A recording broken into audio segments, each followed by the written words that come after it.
Boa noite a todos.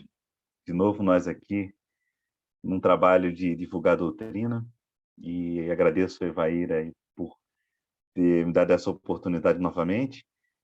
E a gente vai trazer hoje um tema bastante, eu não diria complicado não, mas as pessoas perguntam muito isso nos estudos da casa, nas atividades, nas palestras que eu às vezes tenho a oportunidade de fazer. Nesse ano que passou, então, as lives foram abundantes, né? E principalmente quando as lives tinham aquela pergunta no final, as pessoas perguntavam sempre duas coisas, né? Não necessariamente no mesmo momento, mas em vários momentos eu escutei. Mas Assis, Deus perdoa? E quando eu falava de caridade, Assis, Deus faz caridade? E hoje eu vou me propor a responder essas duas perguntas. Então, o título hoje seria Deus perdoa? Deus faz caridade? São duas perguntas que a gente vai tentar responder ao longo desses 50 minutos, 45 minutos que a gente vai ficar junto aqui. Mas antes que isso aconteça, a gente precisa entrar em sintonia. E a oração é, como eu sempre já disse, né, sempre digo, é a melhor maneira de nós entrarmos em sintonia um com os outros e principalmente com a divindade. Então vamos fechar os nossos olhos, tranquilizar o nosso coração, elevar o nosso pensamento, para que possamos sentir a presença dos nossos amigos espirituais que preparam conosco essa reunião. E, na verdade, eles já estão aqui há algum tempo, nos auxiliando, nos assistindo, nos envolvendo e preparando um conteúdo significativo para que ele possa ajudar os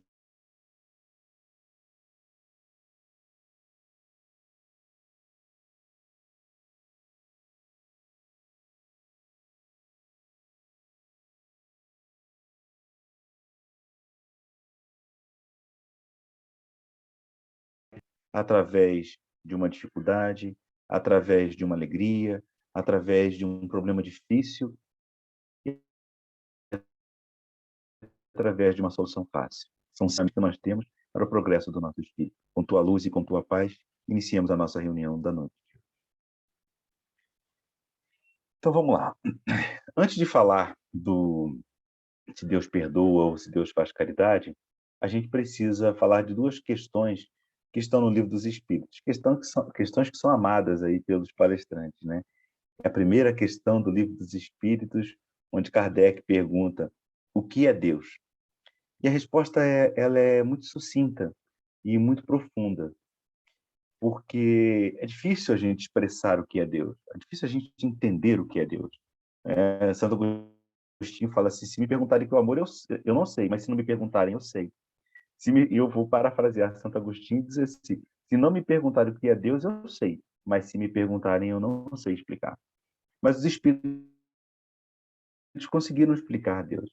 Ele diz, e olha, a pergunta é: o que é? E nem quem é não personifica Deus. Ele pergunta: o que é Deus? E os espíritos respondem: inteligência suprema, causa primária de todas as coisas. E lá na frente, na questão, alguns atributos da divindade, para que a gente possa entender que ele diz é imaterial, eterial, eterno, imutável, bom e justo, todo-poderoso. Ah, é isso. Eterno. Esses são os atributos da divindade. E é desse camarada que nós vamos falar hoje. Eterno é aquele que é. Ele não tem tempo nem espaço. É estático. O eterno é estático. Ele não tem início e nem terá fim. O infinito não. Olha qual a diferença do eterno para o infinito. O infinito, ele teve começo, mas não terá fim. Ele é infinito. O eterno não. Ele não teve começo e nem terá fim. Esse é um atributo grandioso da divindade. Soberanamente bom e justo, imutável e tantos outros atributos aí. E ele é aquele que está presente em todos os nossos momentos, porque ele está presente nos momentos de todas as criaturas. Esse camarada, a gente vai perguntar então assim: Deus perdoa? Tem um livro chamado Caibalion, que foi lançado em 1908. Olha como é que é interessante, né? A filosofia egípcia, ela vai nos ajudar.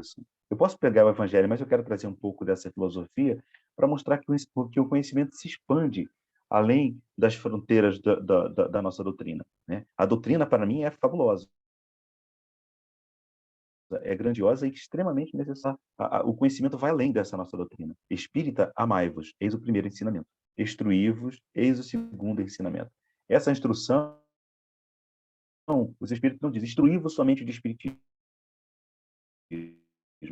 Ele diz, instruí-vos de tudo que tem, de todas as oportunidades que você tiver para aprender alguma coisa sobre a vida e principalmente sobre si mesmo. Então, eu vou pegar um pouco do conhecimento egípcio hoje para mostrar que até ali, naquele momento em que Cristo não estava reencarnado, as pessoas falavam da divindade e mostravam como ela se apresenta à humanidade, como ela se manifesta para a humanidade. Esse livro Kybalion foi lançado em 1908 e ele, segundo as informações, ele é somente uma compilação dos ensinamentos de um filósofo egípcio chamado Hermes Trismegisto. O mais interessante do Hermes Trismegisto é que ele viveu num período em que Alexandre o Grande chega no Egito. E quando Alexandre o Grande chega no Egito, ele traz consigo uma filosofia grega. A mistura da filosofia grega com a filosofia egípcia é aquilo que tem dos ensinamentos do Caibalion, que é os ensinamentos herméticos, os ensinamentos de Hermes Trismegisto. E esse livro Caibalion, eu chamo que eu digo assim, que é um livro de princípios, né? E porque são, na verdade, é, ensinamentos, direcionamentos de como a humanidade deve se comportar, viver melhor em sociedade e consigo mesmo. O quinto princípio do Caibalion, ele chama de princípio, ele fala assim, que tudo é fluxo e refluxo. Cada movimento tem um movimento contrário na mesma intensidade. É aquilo que nós espíritas e é feito. Se eu fiz alguma coisa aqui, algo semelhante com a mesma intensidade vai cair aqui. É a lei da física. Então, o princípio da, da, da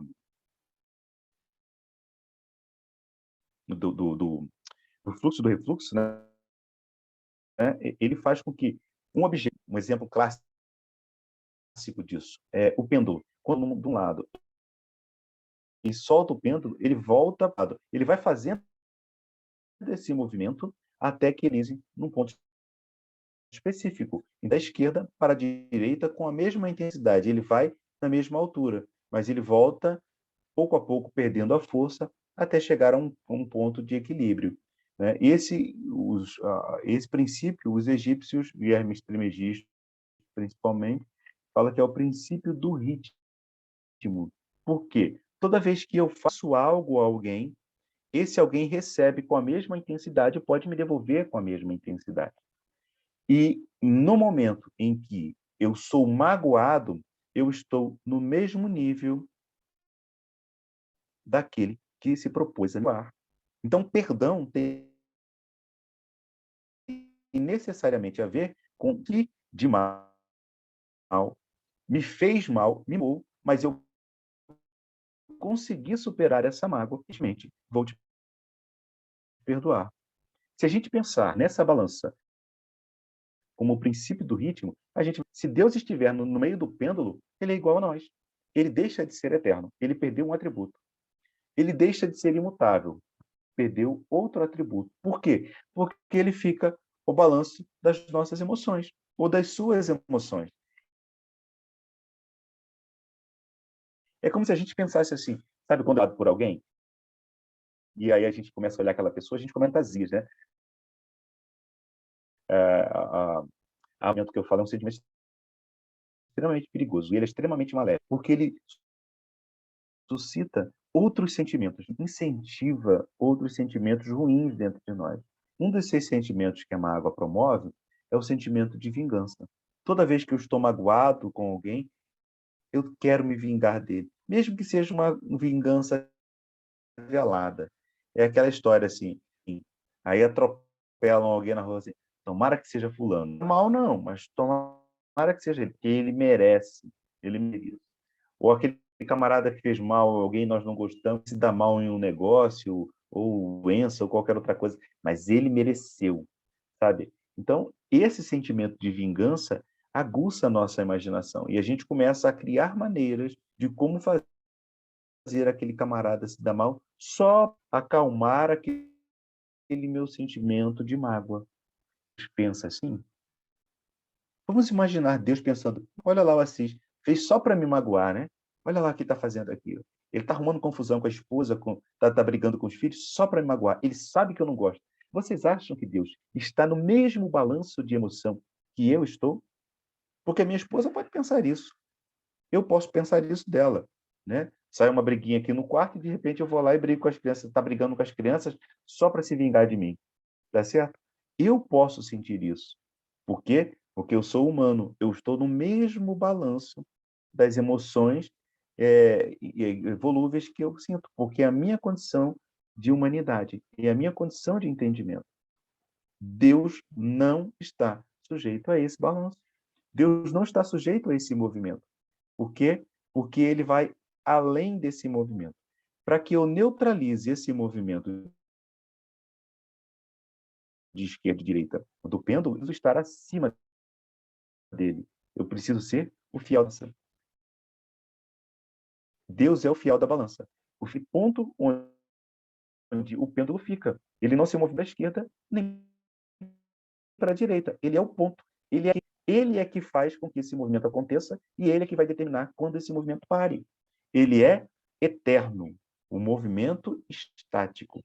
Ele não se deixa influenciar por essa ou aquela emoção pequena ainda do ser humano que somos. Então, Deus jamais perdoaria, porque ele jamais se sentiu magoado com as nossas dificuldades ou com as nossas atividades equivocadas. Se ele é o nosso Criador, reconhece claramente a nossa condição de evolução, reconhece claramente o nosso sentimento. Ele não vai tentar adivinhar: será que o Assis está bravo comigo? Será que o Assis está fazendo isso para me magoar? Ele sabe que não estou. E se eu tivesse, ele sabe que é da minha infantilidade, né? Existencial, né? Infantilidade existencial. Por quê? Porque eu sou uma criança em relação a ser infinito, porque eu não terei fim. Eu tive princípio, mas eu não terei fim. A minha alma jamais morrerá. Ela teve um princípio, mas jamais morrerá. E nesse trajeto, ele conhece muito bem em que estágio eu estou. Então, qualquer coisa que eu fale jamais ofenderá Deus. Entenderam? E aí é um entendimento equivocado que a gente tem do Evangelho, né?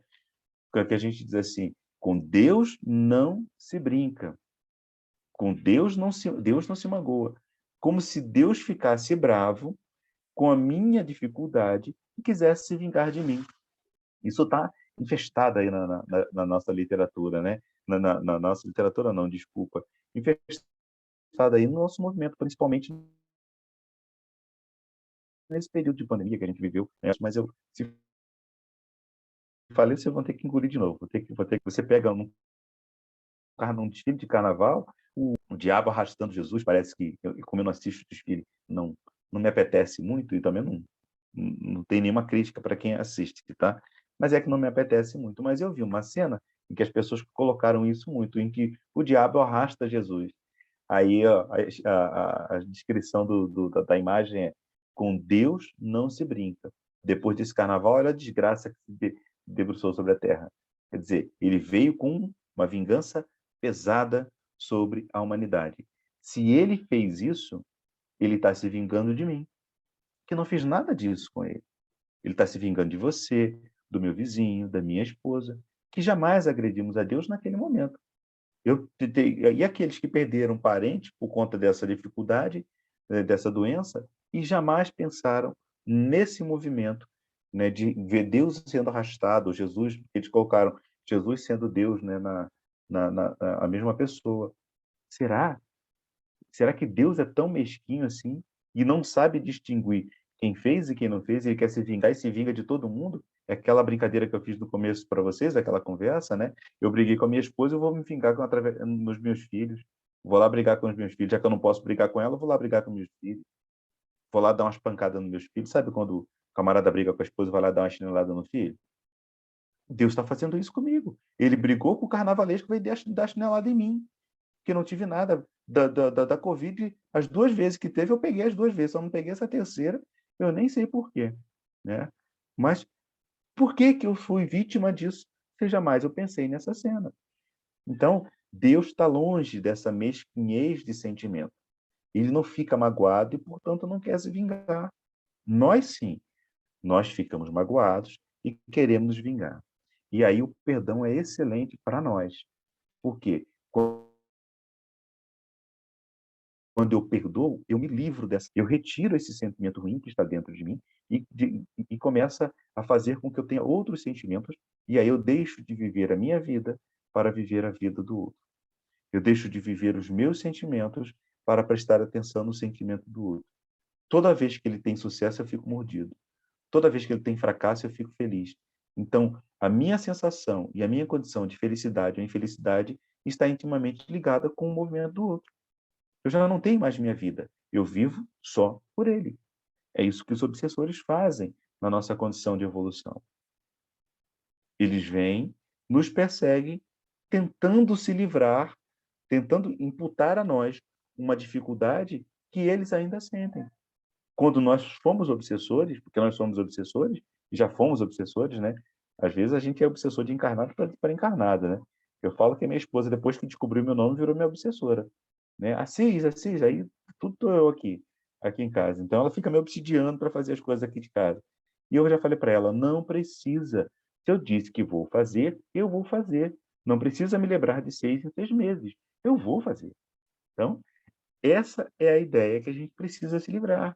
Quando a mágoa está guardada em nosso coração, quando essa dificuldade está guardada em nosso coração, eu desenvolvo outros sentimentos que são extremamente prejudiciais à minha existência e à minha evolução.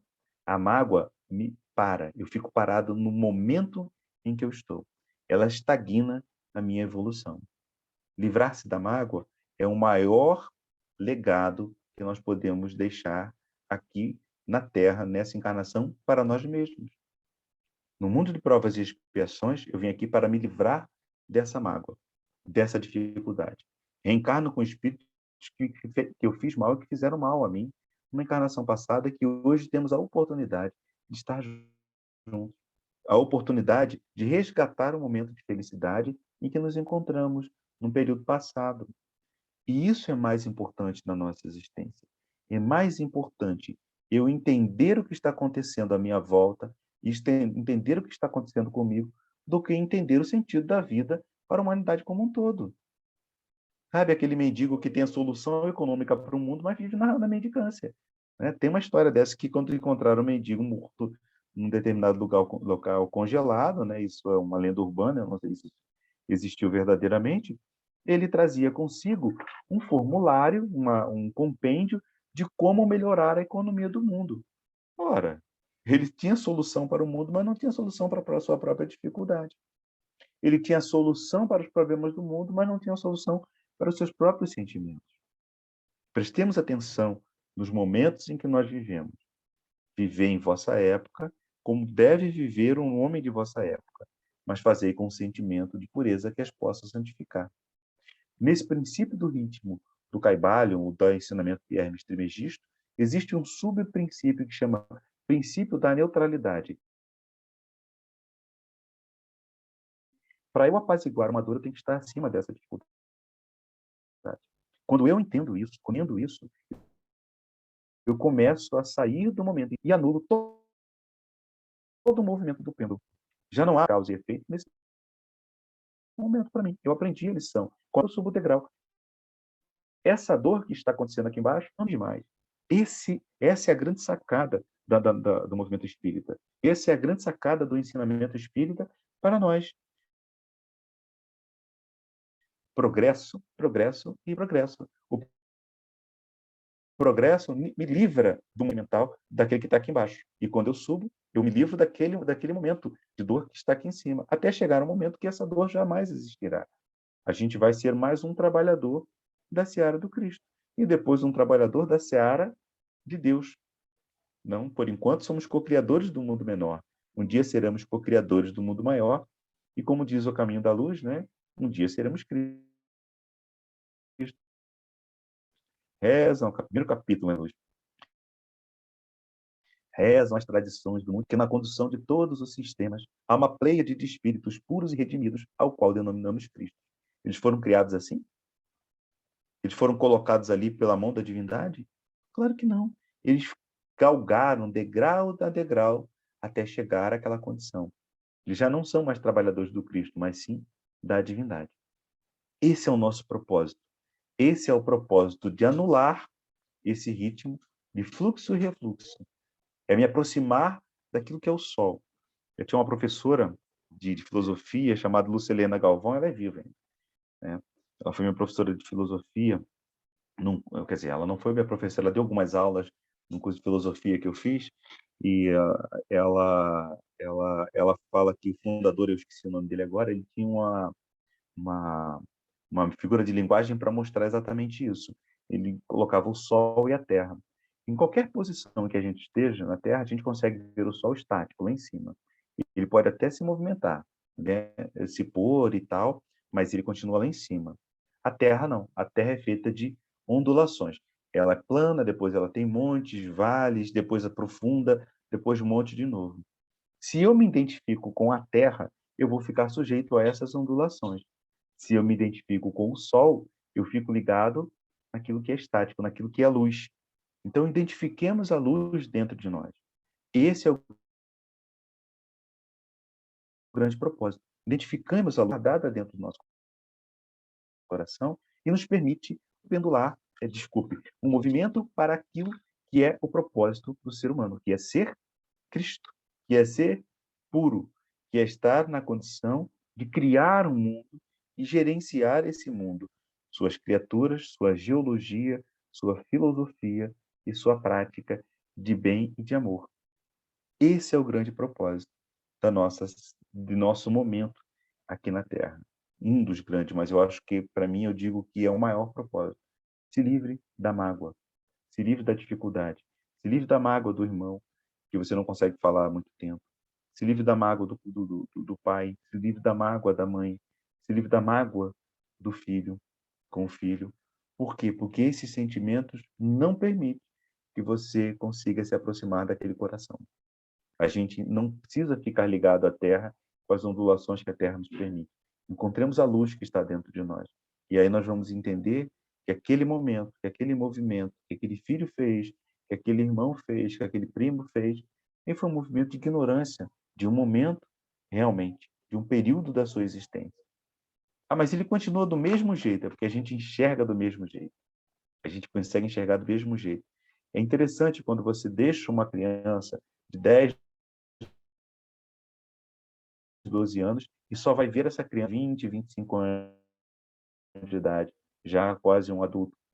É interessante porque você não consegue dissociar, porque o momento o momento em que ela era criança ficou gravado. E eu não consigo dissociar. E você vai levar tempo para entender que aquela criança cresceu, que aquele ser que tinha 10, 12 anos de idade, hoje tem 20 e poucos anos de idade, tem seus próprios pensamentos, já tem sua direção, já está no mercado de trabalho, já está vivendo a sua vida.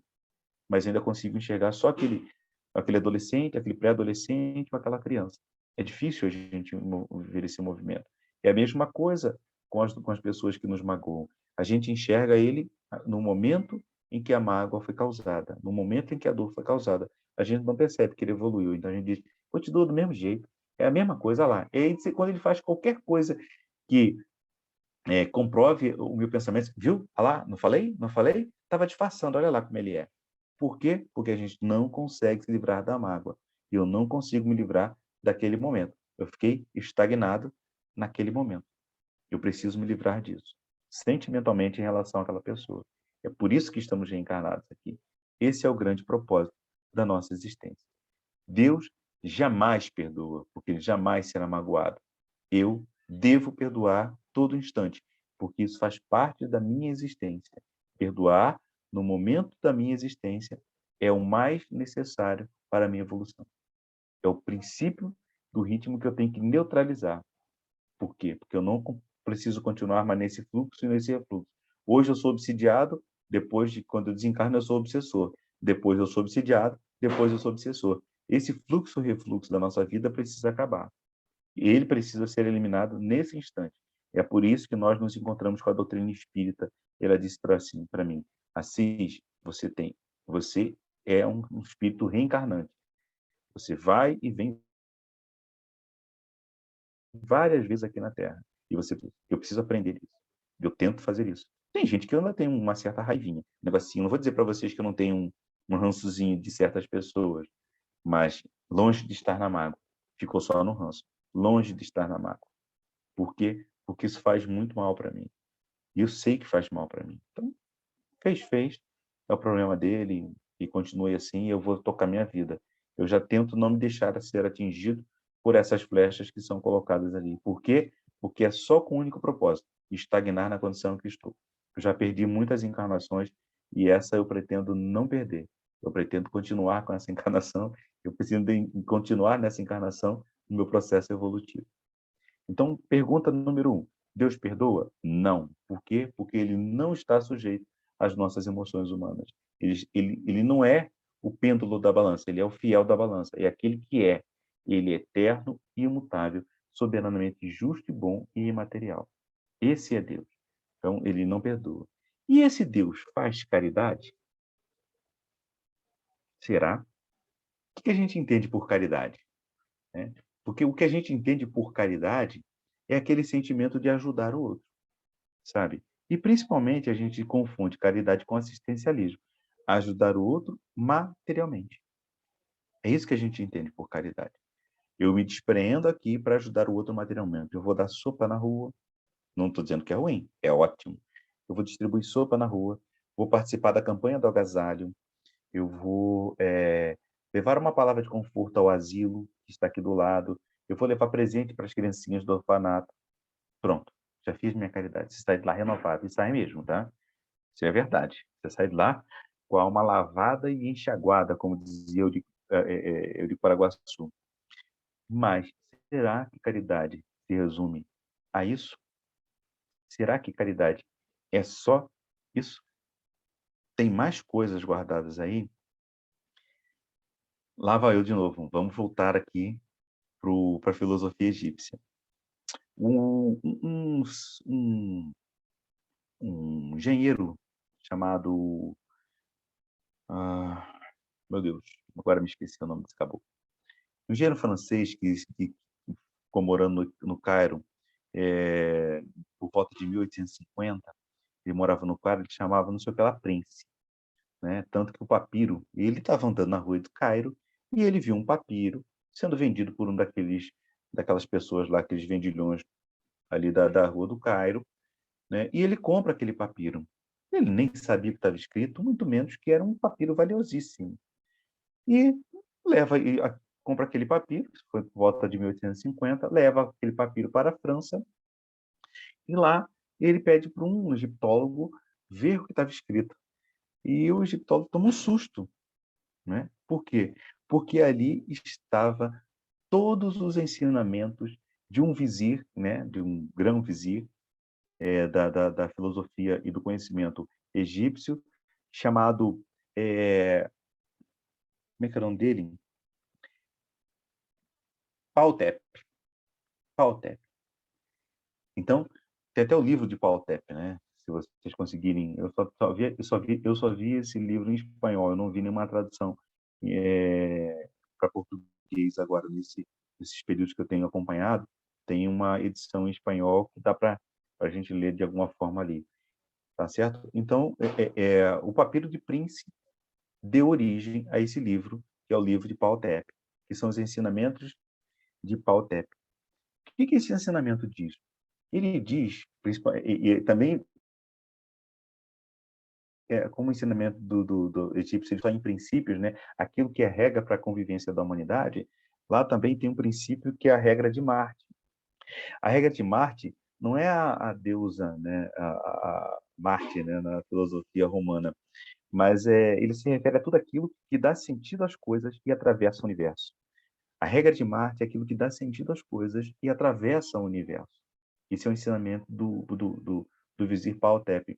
Ele diz que o sonho dele era que os ensinamentos continuassem e que um dia pudessem chegar à posteridade. E chegou. né, por conta de um cientista, né, de um físico francês que compra descompromissadamente um papiro numa rua do Cairo. Esse princípio de Marte, ele fala que aquilo que dá sentido às coisas e atravessa o universo é a palavra. Então, basicamente, ele fala de medu neter, que é a palavra cumprida. Medu, palavra, neter, cumprida. Então, essa palavra cumprida é que dá sentido às coisas. É aquilo que, idealizado, se faz matéria. Pensado, se representa através de uma estrutura física ou extrafísica. Então, Deus é isso. Deus é essa palavra que se materializa. A regra de Marte diz que Deus é a palavra que se materializa. Faça-se a luz, e a luz foi feita. Né? Faça-se o dia, e o dia foi feito. Eu estou falando de um papiro de 4.500 anos, antes ainda dos ensinamentos mosaicos. Né? Faça-se a luz, e a luz foi feita. É a palavra que se concretiza. Quando a gente pensa dessa forma, eu começo a entender que tudo que existe na natureza e fora dela, tudo que a gente conhece e o que desconhece é obra da palavra de Deus. É obra do pensamento de Deus. É obra do sentimento da humanidade. Inteligência suprema, causa primária de todas as coisas. Um papiro refletindo exatamente o que a gente foi escutar em 1857 através da palavra dos Espíritos. Então, quando a gente faz esse movimento, a gente percebe que todo o organismo que existe na Terra ou fora dela tem um propósito de vida. Eles têm e quando ele tem esse propósito e realiza esse propósito, ele está colocando o sentimento de Deus em movimento. Se Deus é amor, tudo que é feito é amor em movimento. Então, caridade é o amor em movimento. Ora, se então Deus não faz caridade, eu digo que ele não faz caridade, ele é a caridade. Porque ele é o amor em movimento. E se propaga a todos os cantos da humanidade e do cosmo conhecido e desconhecido. E olha que interessante. Quando eu me proponho a fazer aquilo, quando eu consigo fazer aquele propósito para o qual eu fui criado, eu tenho uma vida de grandiosidade. Qual é o propósito da flor? Qual é o propósito da abelha? O propósito da abelha é colher o néctar, o pólen da flor, levar para a colmeia e transformar aquele pólen, aquele néctar, em mel. Quando ela faz esse movimento, ela cumpriu o propósito para o qual ela foi criada. E dentro da colmeia, tem distinção? Tem. Tem aquele que protege a colmeia, tem aquele que é o operário, tem aquele que cuida da rainha. Quando a abelha faz cuidar da rainha na excelência da palavra, ela cumpriu o propósito para o qual ela foi criada. Quando a abelha faz a segurança da colmeia, porque ela foi criada para aquilo, ela cumpriu o propósito para o qual ela foi criada. E qual é o propósito para que eu fui criado? O que eu tenho que fazer? Para que eu sirvo? Né? Porque quando eu pego um objeto, eu gosto muito dessa figura de linguagem. Quando eu pego um objeto, um telefone ou um computador, e levo para um técnico, ele conserta. Por quê? Porque ele sabe para que é que aquele objeto foi criado. Olha, meu telefone não está passando mensagem, não está entrando na internet, não está falando. Opa, ele vai lá, mexe, remexe, troca uma placa, um diodo, um fusível. Nem tem diodo nem fusível, né, no telefone, mas estou falando da eletrônica de 1830, quando eu fui criado.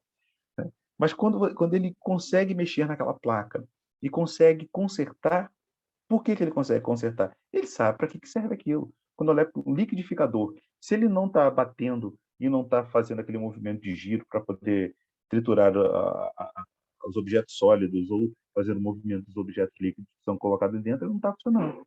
Ele não está funcionando, ele não está sendo útil para o seu propósito. Ele vai lá e conserta. Troca uma peça daqui, o camarada vai lá, bota o liquidificador, ele funciona, pronto.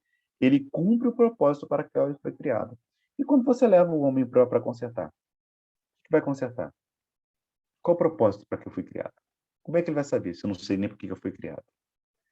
Esse é o grande segredo. Se a abelha serve para isso, o felino serve para aquilo, eu sirvo para quê? Qual é a minha função? Como ser racional da humanidade. Porque eu sou o ser racional do mundo em que eu vivo. Eu sou inteligente, eu sou superior, porque é isso que a biologia diz, que eu sou um ser superior, superior aos animais. Às vezes parece que não, né? Às vezes parece que o ser humano às vezes é inferior até um gato que lambe a cria e não deixa matar o outro animal. Mas você vai lá e mata um ser humano e faz barbaridade com esse ser humano por quê? Por amor, né? Então, assim, qual é o propósito do fui criado? Essa pergunta eu preciso fazer. Porque quando eu determino esse propósito, quando eu compreendo essa modalidade de existência para a qual eu fui criado, aí sim eu tenho como me consertar. E um dos parâmetros que eu acho que a gente precisa ter, que eu acredito que a gente precisa ter, é colocar a palavra de Deus em movimento. Porque nós somos, como diz Jesus, né? Vós sois deuses, farão tudo que eu faço e ainda mais, né? Como é que eu faço isso? Eu lembro que eu falei para vocês que dentro da regra de Mark existe uma regrinha que chama meduneter, que é a palavra cumprida. O problema é o seguinte, quer dizer, o legal é o seguinte, que medu também não significa só palavra, mas também bastão de apoio. Toda vez que eu não tiver condições de resolver um problema, toda vez que eu não tiver nada para fazer em relação a um problema grave, eu recorro a medu neter, ao bastão de apoio. Tá certo? Olha, medu, bastão de apoio. Eu recorro à palavra de Deus. E onde é que eu encontro a palavra de Deus? Se medu neter é a palavra cumprida, ou o bastão de apoio, também significa bastão de apoio, como é que eu encontro a palavra de Deus? Se o meu bastão de apoio é a palavra de Deus. Ora, nós temos vários momentos. Eu estou falando para vocês agora de uma filosofia egípcia de 4.500 anos. Tem uma filosofia grega que vai a anterior a isso, de 6.000 anos. Nós estamos falando de uma filosofia espírita que está aí desde 1857, através do Livro dos Espíritos. Eu estou falando de Jesus, há 2.000 anos atrás, que fez, verbalizou o pensamento de Deus. Eu estou falando dos escritos dos apóstolos que colocaram aquilo no papel, dos evangelistas. Então, Deus tem um propósito, Jesus verbaliza esse propósito, os apóstolos escreveram esse propósito. Opa, então eu tenho onde recorrer. O que eu tenho que fazer? Sermão da Montanha. Se Lucas não tivesse feito, Mateus não tivesse feito mais nada, a não ser o Sermão da Montanha, já podia pendurar a chuteira. Porque só o Sermão da Montanha é um tratado de como viver na humanidade. Se eu pegar o Sermão da Montanha e colocar aquilo em prática, eu não preciso de mais nada. Quando eu pego um capítulo do Evangelho, Sede Perfeitos, e eu coloco em prática, pega aquela página que fala dos atributos de ser perfeito e coloca na geladeira. E vai tentando assinalar, dá ticketzinho aquele, né, dando certinho em cada ensinamento daquele. Nessa encarnação você não consegue terminar. Isso é uma página desse tamanhozinho, tá? Nessa encarnação você não consegue atingir todos aqueles objetivos. Por quê? Porque é mais profundo do que a gente imagina. Tem que mexer com um sentimento que a gente ainda desconhece, que nós não compreendemos de nós ainda. Então, esse movimento de verbalizar a palavra de Deus, de colocar em prática a palavra de Deus, de transcender de nós mesmos para que a gente atinja a humanidade, é o grande propósito do ser humano. É olhar para o meu semelhante de forma a transmitir a ele esse amor que eu estou sentindo, do qual eu estou sendo porta-voz, transparecendo esse amor, transbordando esse amor para quem estiver do meu lado. Então, meu amigo, eu posso dizer que é caridoso ser bom, eu vou parafrasear Raul Teixeira, é caridoso ser bom, é caridoso ser honesto, é caridoso ser justo, É caridoso viver bem. Por quê? Porque quando eu sou bom, eu estou colocando amor em movimento. Eu estou ajudando alguém. Quando eu sou honesto, eu estou colocando o amor em movimento. Eu estou ajudando a mim e a alguém. Quando eu sou justo, eu faço o mesmo movimento. E quando eu vivo bem, eu faço o mesmo movimento. Então, cada ação positiva que eu faço para a humanidade, eu cumpro o propósito para o qual eu fui criado. Quando eu raciocino e percebo que algo está errado, que eu estou fazendo está errado, eu coloco o amor em movimento. Eu transmito os ensinamentos de Deus para a humanidade. Você foi criado para ser Deus. Rezam as tradições do mundo espiritual que na condução de todos os sistemas há uma pleiade de espíritos puros e redimidos ao qual denominamos Cristo. Olha que interessante esse movimento, porque toda vez que eu subo um degrau, aí a gente vai ver perdão e caridade todos juntos. Toda vez que eu subo um degrau da minha existência, eu me proponho um trabalho maior. Toda vez que eu subo outro degrau na minha existência, eu me proponho um trabalho mais grandioso ainda. Até um dia em que eu vou, como eu disse antes, ter o trabalho de controlar e coordenar o crescimento de um planeta inteiro. Eu posso ser governador de um planeta inteiro. Para quando isso assiste? No meu caso, alguns milhões de anos ainda. Por quê? Para eu ser Cristo, eu tenho que ser PhD em ciência, em filosofia, em matemática, em estatística, em química, física, biologia. Eu tenho que ser mestre em tudo. Eu tenho que saber tudo. Se eu não souber tudo, eu não posso ser Cristo. E eu mal sei fazer o dever da quarta série, do sexto ano, do sétimo ano com a minha filha aqui. Ainda tenho que tentar relembrar como é que se multiplica fração com fração, como é que se soma fração com fração. Então, vai alguns milhões de anos aí para eu entender como se processa a junção de um átomo com o outro. O que tem dentro de um elétron, o que é a teoria das cordas, como ela funciona, né? E como é que ela desenvolve e como é que esse planeta foi criado. Porque para eu criar um planeta, eu preciso saber como é que ele foi criado. Ah, entendi, então eu vou criar um também. Por quê? Porque Deus me deu esse poder para que eu fizesse isso. Então, da nebulosa solar, Jesus e sua equipe espiritual, está lá no livro Evolução em Dois Mundos e também no Caminho da Luz, retira o material necessário para dar origem àquilo que a gente chama de Terra. Você acha que Jesus não sabia química? Você acha que Jesus não sabia biologia? Será que Jesus não sabia matemática? E filosofia? Será que Hermes Trismegisto não aprendeu? Onde é que Hermes Trismegisto bebeu? Em que fonte ele bebeu? Onde é que Sócrates, Platão, Aristóteles, Khalil Gibran, em que Helena, Lúcia Helena Galvão, vocês vão adorar essa mulher. Dá uma olhada nas palestras dela. Que fonte que ela bebe? Ela já bebe na fonte repetida, ela já pega o eco dessa fonte. Esses caras beberam em que fonte? Em que fonte eles beberam? De onde vem Sócrates? Mal sabia ler, nem sabia escrever. De que fonte esse camarada bebeu? Quando você percebe isso, você transmuta aquilo que você é para aquilo que você foi criado. Você coloca a essência divina em trabalho, trabalhando em favor da humanidade. É isso. Quando eu olho para um momento e falo, eu vou ser um excelente médico, eu estou sendo caridoso. Eu vou ser um excelente advogado, eu estou sendo caridoso. Eu vou ser um excelente professor, eu estou sendo caridoso. Eu vou me transmutar, quer dizer, eu vou transcender o meu tempo para ser um excelente filósofo. Eu estou sendo caridoso. Uma excelente dona de casa, um excelente dono de casa. Eu vou ser caridoso. Um excelente pai, uma excelente mãe. Eu estou sendo caridoso. Então, Deus não faz caridade. Ele é a caridade. Ele é o amor em movimento. Ele é a palavra cumprida.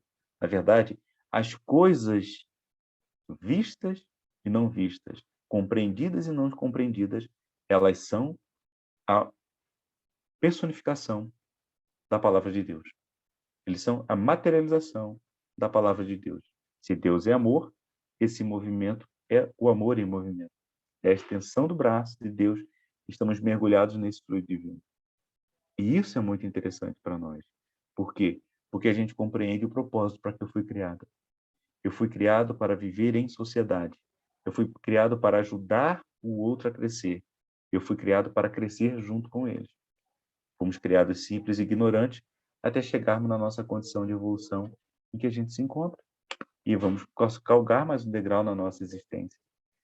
E isso é muito bom, porque nós vamos compreender por que é que essa situação aconteceu conosco, está acontecendo conosco em determinado momento da nossa existência, por que que esse vírus coloca a humanidade de joelhos nesse momento da nossa existência, por que que eu me coloco de joelhos diante de uma dificuldade. Qual é o propósito disso? Por que que eu perdi pai, mãe, filho e amigo? Eu tenho uma amiga, né, que ela, querida, ela, eu até contei essa história para o Vair, né, ela, eu tenho uma vergonha, assim, eu acho que é uma autopromoção, colocar essas palestras ali, eu botar lá nas redes sociais para que as pessoas possam ver. Eu quase nunca colocava. Aí um dia eu falei, quer saber? De tanto uma amiga minha me cobrar de colocar, um amigo meu também lá de Minas cobrar colocar, eu falei, quer saber? Vou botar. E botei uma palestra lá, e tal, botei outra, e beleza. E aí quando isso foi numa semana, na outra semana, um sábado de manhã, eu estava em casa e ela passou uma mensagem para mim pelo Facebook. Você tem o WhatsApp? Que eu já tinha perdido contato com ela, porque eu estava morando em outra cidade. Eu falei assim, tenho sim. Aí botei lá e ela começou a dizer, olha, Cis, eu quero te agradecer eu, por tudo que você fez por mim essa semana passada. Aí o que eu fiz, minha amiga, né? Não, você deve estar enganada, eu não fiz nada. Ela fez sim. Eu estava com muita saudade de você, e você colocou a palestra, eu estava com saudade de te ouvir falar, e eu fui ouvir a sua palestra. E eu ouvi uma, depois eu ouvi outra, depois eu peguei, fui tentando achar, não consegui achar, né? Põe mais. Por quê? Porque ela foi muito valorosa para mim. Eu disse, o que que aconteceu? Eu ouvi sua palestra numa segunda-feira de manhã, enquanto estava preparando os afazeres lá de casa, comida, essas coisas. Quando minha mãe pegou o Covid e internou na segunda-feira. Na quarta-feira ela desencarnou com Covid. E por eu ter ouvido a sua palestra que falava de perdão e da necessidade de evolução e tudo, eu, com o conhecimento espírita que já tinha, aquilo deu uma reavivada e eu compreendi. E quando foi na sexta-feira, o meu marido desencarnou também. Os dois tinham comorbidades e tal, tinha uma dificuldade lá. Na época não tinha nem vacina ainda, né? E eles desencarnaram. Eu disse, caramba, eu preciso colocar esse amor em movimento.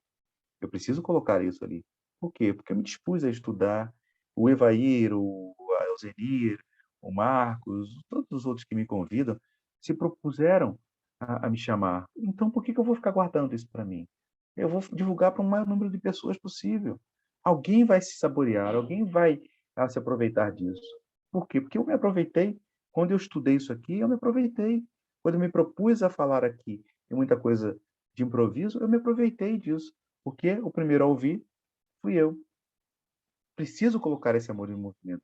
E aí, um grande propósito dos dirigentes da Casa Espírita, coloque esse amor em movimento, coloque essas palestras em movimento, esses estudos em movimento, promovam um retorno para as casas espíritas, para que as pessoas possam se ver novamente, se abraçar e se tocar novamente, com um grande critério ainda, porque a gente tem que ficar muito cauteloso diante das dificuldades que a gente está vivendo. Então, esse é o propósito da nossa existência. Ser útil para outra pessoa. Ser útil para outra pessoa. Se livrar da mágoa, ser útil para outra pessoa. Deus não perdoa, Deus é a caridade. Por quê? Porque Ele é útil para nós. Ele é o nosso fiel da balança. Compreende as nossas dificuldades. Hoje eu tenho uma filha bem distante de mim, morando em outro país, mas por conta da toda a tecnologia, parece que ela é próxima. Eu falo com ela de manhã, manda mensagem à noite, a gente conversa por vídeo. Você imagina antigamente que a gente mandava uma carta 30 dias para ir e 30 dias para voltar. Seu avô está internado. Quando a carta voltou, ele já morreu. Né? Hoje não, tudo acontece dinamicamente. Foi por quê? Porque alguém se propôs a amar desenvolvendo a tecnologia. Botou esse amor em movimento. Mal sabe ele que isso foi valoroso para mim. Ou sabe que isso foi valoroso para mim e para vocês, que a gente possa chegar simultaneamente um com o outro. Um grande amor da minha vida, que é a minha filha, está do outro lado do país e eu consigo falar com ela como se ela estivesse do meu lado. É o amor que não se que não se quebrou, né. Ele continua ali. Ele nem se fez saudade, por quê? Porque a gente se vê todo dia praticamente, a gente conversa todo dia praticamente. Ela reclama que eu não converso muito com ela, mas é porque eu não converso mesmo, né, eu sou meio ruim mesmo. Mas esse é o propósito da nossa existência. Então, para concluir, eu acho que a gente já está no tempo, eu nem estava olhando aqui, né, eu vou dar uma olhadinha aqui, isso a gente está no tempo. Para concluir, quando a gente pensar em Deus, quando nós pensarmos em Deus, nós precisamos pensar nas suas criaturas. Deus é aquele que deu sentido a tudo que existe, aquele que dá sentido a tudo que existe. Mas nós, como criaturas, temos o nosso papel de dar sentido a tudo que está à nossa volta, sendo um bom pai, um bom marido, uma boa esposa, um bom profissional, em todas as áreas, do gari, né, o do coletor de lixo, ao cientista mais habilidoso da NASA. Todos esses precisam compreender o propósito da sua existência. Façam o melhor que puderem no trabalho que estiverem realizando. Dentro da casa espírita, então, é mais primoroso ainda. Por quê? Porque você vai lá de graça, você não está pedindo nada, a não ser quando a gente olha assim, ó, anota aí meu bônus hora, quem sabe a gente dá uma pedalada aí quando chegar. Mas a gente tem tanta dívida que só está batendo. Aí sabe quando você faz financiamento da casa própria? Né? Você vai ver seu saldo devedor continua o mesmo, porque você só está amortizando os juros. Você nem chegou ainda na parcela que você emprestou, você ainda está amortizando os juros. É exatamente assim que a gente está vivendo no mundo espiritual. Cada bônus horas, pelo menos o que eu ganho, é só para amortizar os juros dos pecados e das dificuldades que eu cometi no passado. Mas eu faço com amor. Então, fazer com amor, se propor a fazer com amor, torna tudo grandioso. Fazer com o propósito de ajudar e ser útil para outra pessoa, torna tudo grandioso. Então, seja útil para outra pessoa. Seja útil para você, seja útil para o seu semelhante. Quando você tem essa utilidade, você descobre que você está um degrau acima. E jamais alguém vai te atingir. Ou pelo menos vai ter muita dificuldade em atingir o seu sentimento. Por quê? Porque você não está no movimento do pêndulo, você está um degrau acima. Que a gente possa compreender tudo isso, que Jesus possa nos abraçar, nos intuir e nos inspirar em todas as atividades da nossa vida. Que a gente possa sentir a presença de nossos amigos espirituais sempre nos orientando, porque eles estão ali para nos ajudar. Aqueles espíritos familiares, nossos anjos de guarda, estão ali para nos ajudar a compreender um pouco mais da nossa existência. Façamos valer esse eh, essa essa disposição desses amigos espirituais, que a gente possa entender isso. Eu sei que a gente vai errar, eu sei que a gente vai tropeçar, mas vamos levantar e vamos continuar, porque isso faz parte da nossa existência. Levantar e continuar, levantar e continuar. Porque a gente vai cair todo dia, a gente vai tropeçar todo dia, mas a gente precisa levantar e continuar. Eu aprendi isso muito com a minha esposa. Por mais duro que pareça, por mais difícil que pareça, ela acorda com um sorriso no rosto. Ela dormiu aborrecida e ela acorda disposta, fala assim: "Mas essa mulher estava magoada ontem. Como é que ela acorda com esse sorriso?" Dá até raiva, sabe, quando você assim: "Não é possível, eu ainda tô triste ainda, ela já está dando risada e tá toda serelepe". E ela levanta o meu ânimo e me faz andar novamente, e a gente anda junto. Então aprendamos com as pessoas que estão à nossa volta, aprendamos com a humanidade que se encontra à nossa volta, porque tudo é ensinamento, tudo faz parte da nossa condição de viver. Então vamos fazer a nossa prece? Eu já estou falando demais, né? Acho que eu vou passar do tempo aí, vocês me perdoem por isso. Então vamos lá, vamos concentrar então em aproveitar toda essa energia boa que a gente está vivendo agora e vamos conversar com Deus. Obrigado, Senhor, por tudo, por cada momento em que passamos juntos, cada momento da nossa existência em que as dificuldades batem à nossa porta, nos tentando ampliar a vista do caminho errado que estamos tomando. Obrigado pela dor que nos visita, porque ela é responsável para nos despertar uma dificuldade que ainda temos. Obrigado, Senhor, pelo amor que nos rodeia, por aqueles queridos que nos abraçam, nos beijam, nos levantam todo dia com um sorriso, pulam na nossa cama e parece que fazem morada, fazem ninho dentro de nosso coração. Obrigado, Senhor, por os nossos filhos queridos que estão tomando rumo e andando pelo mundo, já estão cuidando da sua própria existência. Obrigado, Senhor, pelo despertar da humanidade que está à nossa volta. Sei que nós não temos condições de mudar a humanidade, mas temos condições de mudar aquele caminho ou aquele grupo social que está do nosso lado. E que a gente possa estar sempre ligado na sua palavra que será cumprida. O seu Meduneter, a palavra será cumprida. Que a gente possa ser o porta-voz dessa palavra. Que possamos ser a extensão do seu braço aqui na terra, no auxílio àqueles que estão à nossa disposição. Com tua luz e com tua paz, encerramos a nossa reunião da noite de hoje.